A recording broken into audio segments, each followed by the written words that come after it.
Viewers discretion. In this video, My Truth Part 2, there's a lot of trigger topics. Topics about DV and SA. So if this is a trigger for you, I suggest not watching the rest of this video. So everybody, get ready for Part 2. So recapping from Part 1, my father was no longer in the picture. After that, my mom got together with my stepfather, who was also part of the dance group and had just gotten out of a relationship with another female that was also in the dance group. Not for nothing, but that's messy. Okay, so when I was 3, my mom got married to my stepfather. I was part of the wedding. I was the flower girl. Anyways, after they got married, they proceeded with adoption papers for my stepfather to legally adopt me and make me his daughter. I was so little. I was so used to them arguing. They always argued and they always fought. When I was 5, my mom got pregnant with my brother. And I was like, yay, I'm gonna be a big sister. When I was 7, my mom had my little baby sister. And for the longest time, it was just me, my brother, and my sister. And we grew up going to church every Sunday, and we went to Mormon church. So far, a picture perfect family, right? And I'm gonna be honest, as a child, I respected him more than I did my mother because my mom was very scattered and airheaded. So I really didn't trust her judgment, you know? And with him, he was more logical. And sometimes when they argued, I would even be like in my head, I would be like, oh yeah, like he's right, she's wrong. And for the most part, we had a very normal life. It was very family oriented, you know? We would go to his family's house. His family accepted me. I was very integrated with his family, which I believed was my family till this day, even if they don't talk to me.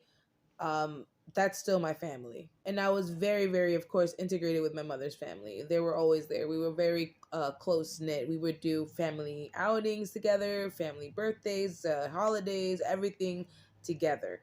And even though we had a lot of problems, we did work them out. But there was a lot of hidden shit. I thought that was my dad. And I don't know if anybody can relate to me in that aspect, but what he actually did father things for me, like a father would, you know, stay up with you and help you with your homework. He would make jokes and we would have insiders, and me, my brother, my sister would laugh together, and it would be our own family jokes. That's just so heartbreaking to me for someone to betray me on that level, you know? I looked up to him even when he would beat on my mother. I was so blindsided sometimes because he was normally right. I was like, maybe I don't know any better, you know? There was a lot of impactful arguments between my mother and him that was very domestic. He would put hands on my mother. I remember in the very beginning of their relationship when my brother was very little. He and my mom used to get very physical. And I remember one specific fight when he got home. I don't remember what the hell the argument was about. And it's like burned in my memory. So it's like he slammed the door and like the glass from the mirror shattered all over the floor. And then he grabbed my mom by her hair while she was laying on her back, you know, and like dragged her through the glass. And all the glass started going inside of my mother's back. So her back was bloody. And at this time, my brother was an infant. I remember him grabbing my little brother, my mom being super dramatic, like, no, don't take my baby. And as a child, just sitting there observing all of this, why would he take my little brother but won't take me with him? You know, that was the first thought that came to me as a kid. And then my mind proceeded to make a logical solution to why he might have done that. The solution my mind made up was, oh, it's probably because my brother is a boy and I'm a girl, so I stay with mom. After that, there was another incident where my stepfather had found out that my mother was working. He was a machista. He did not like her working at all. And that was only in the beginning because I know that changed afterwards. I'm not sure what happened to change that. But I guess her friends talked to him or whatever. The church talked to him. I don't know what happened. Because after that, my mom started working at McDonald's and stuff. So, but in that time, he had found out that my mother was selling Mary Kay, Jafra, and Avon. He got angry and started hitting my mother and grabbed a big black trash bag and put it in the hallway. He started filling that trash bag up with all of the Mary Kay products, all of the Avon products, and all of the Jafra products. So in my mind, I'm like, oh no, this is not good. So in my mind, I'm my mom's protector. So I went and army crawled all the way to the hallway and just like snuck my arm around the corner and went inside the bag and started grabbing all the products that I could and sliding them under my bunk bed. I wanted to make my mom happy because that's in my mind. I was trying to let my mom know, I got your back, don't worry. I saved some of the products. You can still do what you want to do. First of all, let me just clarify. My mom and my stepfather was super dramatic in everything. And it was like a novella.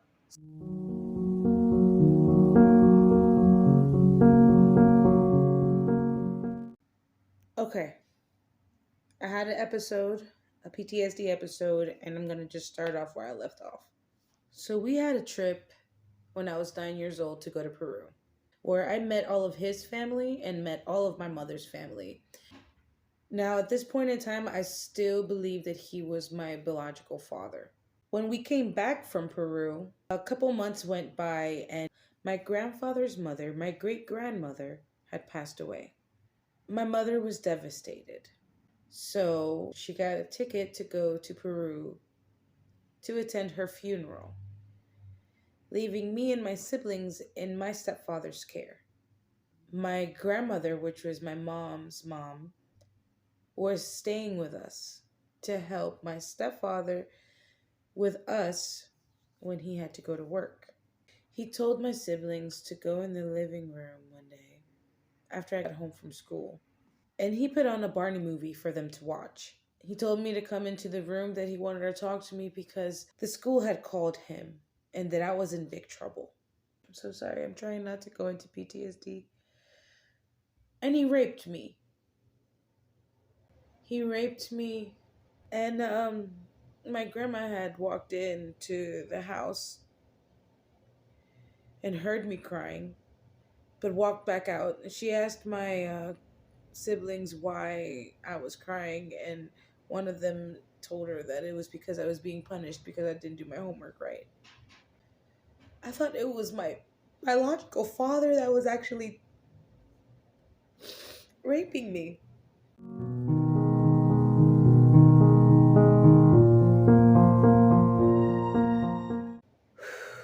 Okay, I'm back. And this continued. It wasn't every day, it was random. It was always when my mom wasn't around. It would be sometimes when she was at work. He violated me. He robbed me of my innocence. And I'm gonna be brave right now.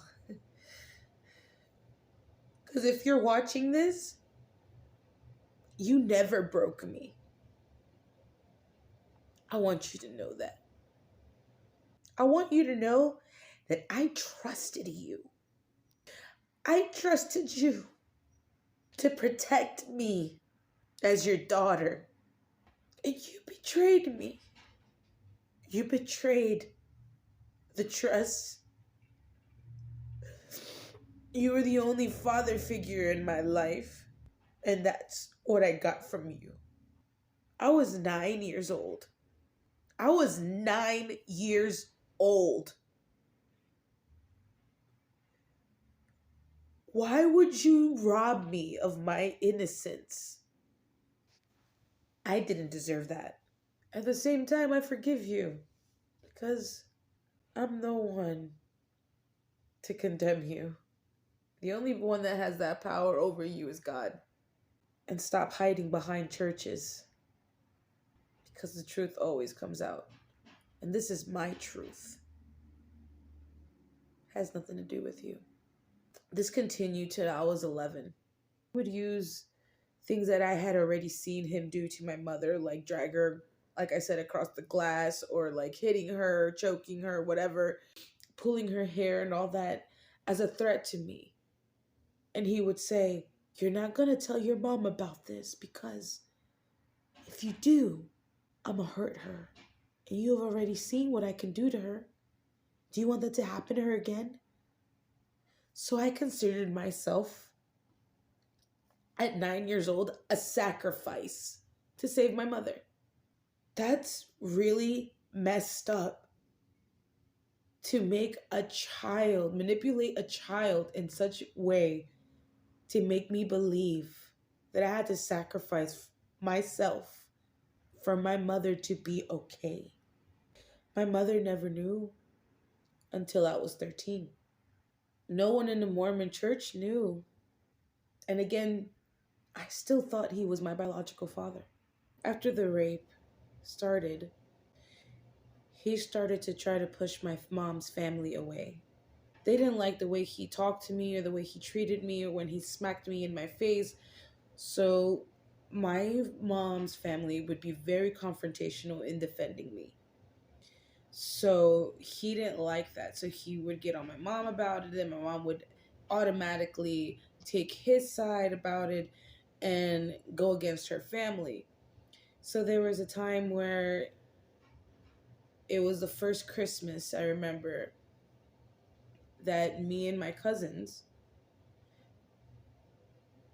did not, and my mom's family did not spend Christmas together. Thanks, you guys, for watching part 2 of my truth. This part was very hard for me, so I appreciate people that took the time to watch this, and make sure to stay tuned for part 3 of my truth coming out soon.